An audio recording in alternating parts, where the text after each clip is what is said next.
اٹھ خستہ مسلمان ہوش میں آ، اے غیرت مسلم جوش میں آ، کندھے سے ملا کر کندھا سب سیدھی کر اور ہوش میں آ، اسرائیل کے ایوانوں میں ایسی ضرب لگا کہ یاد رکھے نسل ان کی کوئی ابن قاسم آیا تھا۔ ہاں السلام علیکم۔ میرا ایسا کوشچن یہ ہے کہ بھئی بہت سارے اسلامی ممالک کے پاس بہت سارے مطلب اسلحہ بھی موجود ہے، ایئر کرافٹس بھی ہیں، سب مرینس بھی ہیں، اس کے علاوہ نیوکلیئر پاکستان نیوکلیئر پاور بھی ہے، میزائلز بھی ہیں، تو اس کو تو ابھی فی الحال کوئی یوز میں نہیں ہے، ٹھیک ہے نا، اور لازم بات ہے بغیر اتحاد کے آپ یہ کوئی اقدام بھی نہیں کر سکتے، کیونکہ وہ اتحاد میں ہے، یعنی اسرائیل، امریکہ، برطانیہ، جب بھی اسرائیل کے اوپر کوئی بات کرتا ہے برطانیہ بھی بیچ میں آتا ہے، جرمنی بھی آتا ہے، وہ کہتے ہیں ہم لوگ ساتھ میں لڑیں گے، ٹھیک ہے نا۔ اب یہاں پر تو یہ حالات ہیں تمہارے سامنے ہیں، تو کیا بولو گے؟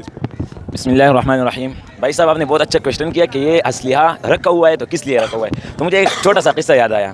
ایک آدمی تھا، تو سردی کا موسم تھا، اس کا والد صاحب وہ فوت ہو گیا، تو سردی کا موسم تھا، آگ جلانا تھا، تو کسی کو کہا کہ جاؤ لکڑی ڈھونڈو، لکڑی ڈھونڈو، بندوں کو کہا، تو کسی نے کہا کہ آپ کے پاس تو گھر میں لکڑی رکھے ہوئے اس پہ کیا کرو گے، تو اس نے کہا یہ برے وقت میں کام آئے گا، برے وقت میں اس کا بمرا ویسے کوئی برا وقت کو کب آئے گا، یہ بات اس نے کیا۔ تو میں کہہ رہا ہوں کہ جب اسلحہ موجود ہیں، ہمارے لوگ کہتے ہیں کہ یہ برے وقت میں کام آئے گا، تو اس سے برا وقت کب آئے گا، یہ ایک سوال ہے کہ اس سے برا وقت کب آئے گا۔ کہتے ہیں کہ برا وقت ہم پہ نہیں آیا، پاکستان پہ نہیں آیا برا وقت، کیوں نہیں آیا، کیوں نہیں آیا؟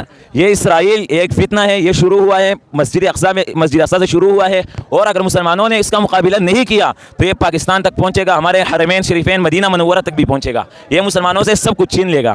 یہودوں کا بہت بڑا سازش ہے۔ کیا ان کی مدد نہ کرتے ہوئے اور ان کو مرتے ہوئے دیکھ کر کیا ہمارا مسلم ہونا باقی رہتا ہے؟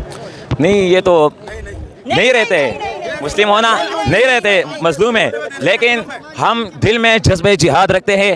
ہم مولانا حسین احمد مدنی کی اولاد ہے، جس طرح اس نے انگریز کے خلاف جہاد کا فتویٰ جاری کیا اور انگریز نے اس کو عدالت میں بلایا، انگریز نے کہا اے حسین احمد مدنی کیا فتویٰ دیا ہے، اس فتوے کو ہٹا دو ورنہ آپ کے جان لیں گے۔ اس نے سفید کپڑا لہرا دیا اور کہا کہ کفن ساتھ لے کے آیا ہوں۔ تو ہم اس کے اولاد ہیں، جس طرح اس نے اس طرح قربانیاں دیا تھی، ہمارے کابرین نے قربانیاں دیا تھا، اس طرح ہم بھی تیار ہیں قربانی کے لیے۔ انشاءاللہ ایک وقت آئے گا ہم بھی محاذ پہ لڑیں گے انشاءاللہ۔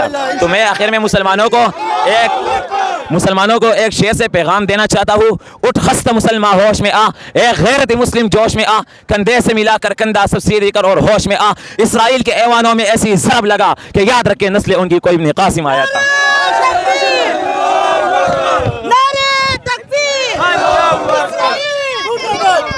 میں بولتا ہوں سوال پوچھو آپ۔